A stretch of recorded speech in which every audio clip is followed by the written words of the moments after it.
मेरे प्यारे दोस्तों, ज्ञान के सागर में आपका स्वागत है। दोस्तों, जीवन की सच्चाई यही है कि हम सब ईश्वर की भक्ति तो करते हैं, लेकिन ईश्वर से हम मिलना नहीं चाहते। जबकि मौत एक सच्चाई है जिसको कि कोई रोक नहीं सकता, लेकिन फिर भी हमारा मन दुनिया की चकाचौंध में लगा रहता है और हम ये सोचते हैं कि जितने दिन ज्यादा और यहाँ रह लें, जितने दिन हम यहाँ की चमक दमक में डूबे रहें, वही हमें अच्छा लगता है और वही चीज हमें सच्ची लगती है। लेकिन हकीकत यह है कि ईश्वर सर्वशक्तिमान है। वो हमें कहीं ना कहीं रास्ता दिखाता रहता है, लेकिन हम इतनी पूजा पाठ सब कुछ करने के बाद भी ईश्वर से मिलने का जब वक्त आता है तो उसको वक्त को ना हम देना चाहते हैं, और उसमें हम डर कर पीछे हट जाते हैं कि नहीं नहीं, अभी नहीं, भगवान से मिलने का बहुत समय बाकी बचा हुआ है। दोस्तों, आपको एक कहानी सुनाना चाहूंगा परमात्मा से मिलन की। हुआ यूं कि एक संत थे। वो एक सेठ के पास आए। सेठ बहुत बड़े इंसान थे, बहुत दान धर्म करते थे, ईश्वर की भक्ति भी बहुत ज्यादा थी। ईश्वर से रोज प्रार्थना में कहते थे कि ईश्वर प्रभु, आपसे मिलने की बड़ी इच्छा है, आप अपने शरण में ले लो, अपने चरण में ले लो।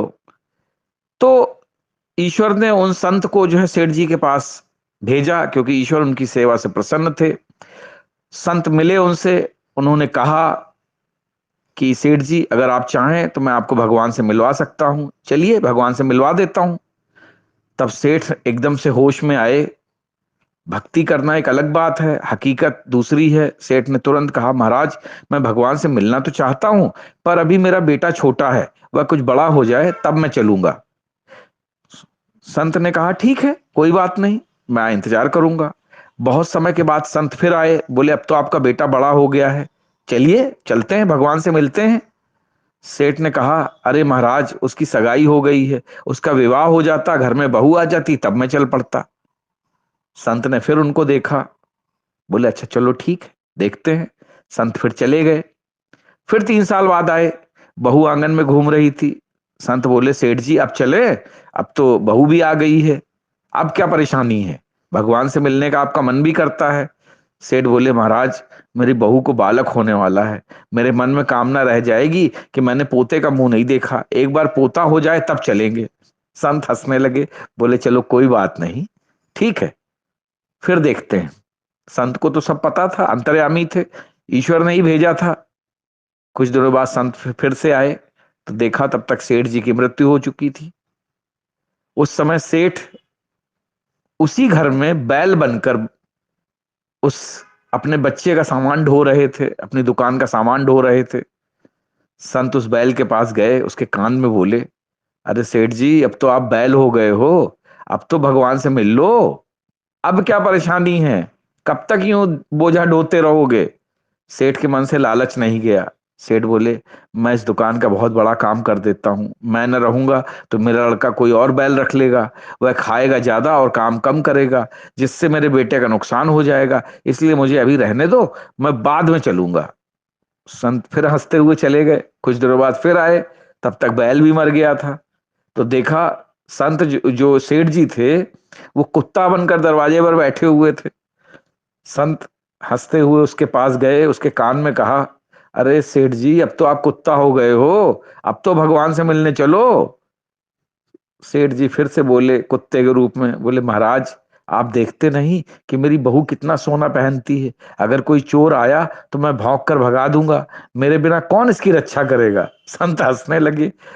उनको लगा कि देखो ये कितना मूर्ख सेठ है, इसको लगता है कि ये अगर नहीं रहेगा तो इसके बहू बेटे सब अनाथ हो जाएंगे। खैर, संत चले गए, बोले कोई बात नहीं।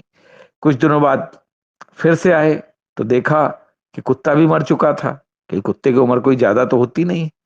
सेठ जो है गंदे नाले पर मेढक बने टर टर कर रहे थे। संत को बड़ी दया आई। फिर से पहुंचे, बोले, सेठ जी, अब तो आपकी दुर्गति हो गई, और कितना गिरोगे, अब भी चल पड़ो। मेढक फिर से क्रोध से बोला, अरे महाराज, मैं यहाँ बैठकर अपने नाती पोतों को देखकर प्रसन्न हो जाता हूँ। और भी तो लोग हैं दुनिया में, आपको मैं ही मिला हूँ भगवान से मिलवाने के लिए। जाओ महाराज, किसी और को ले जाओ, मुझे माफ करो। संत हंसने लगे, बोले तुम्हें ईश्वर से मिलने की इच्छा ही नहीं थी। तुम तो पूजा में ढोंग करते थे कि हे ईश्वर, मुझे अपनी चरण में ले लो, अपने शरण में ले लो। ईश्वर से मिलने का जो तुम दिखावा करते थे, उसके कारण ही तुम बैल, कुत्ता, मेढक, सारी योनियों में विचरण कर रहे हो। काश कि तुम उस समय इंसान के रूप में ईश्वर के चरणों में आ गए होते, तो तुम्हें सदगति प्राप्त हो जाती और तुम इस जन्म मरण के झंझट से छूट जाते। लेकिन चूंकि तुम्हारे मन में लालच था, इन सांसारिक चीजों से मोह था, माया गिरी हुई थी, इस कारण तुम भगवान से मिलने को हमेशा अवॉइड करते रहे।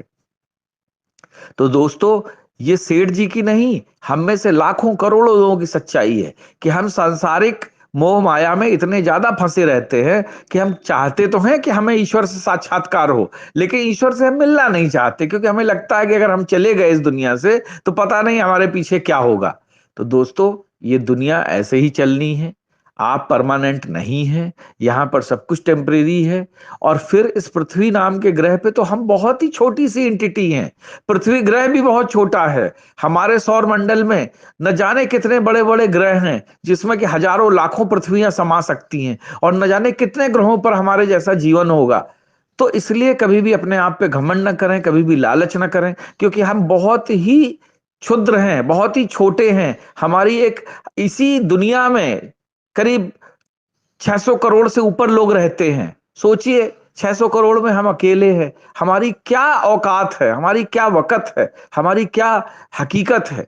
इस चीजों को समझिए, ईश्वर से साक्षात्कार करिए, ईश्वर को प्रार्थना करिए, और अगर ईश्वर से मिलने का मौका मिले या ईश्वर की शरण में जाने का मौका मिले तो उसे कभी भी ना गंवाएं। बस यही प्रार्थना है, यही प्रभु के चरणों में ध्यान लगाए रखिए और अपने जीवन को सफल बनाए रखिए। जय हिंद, जय भारत।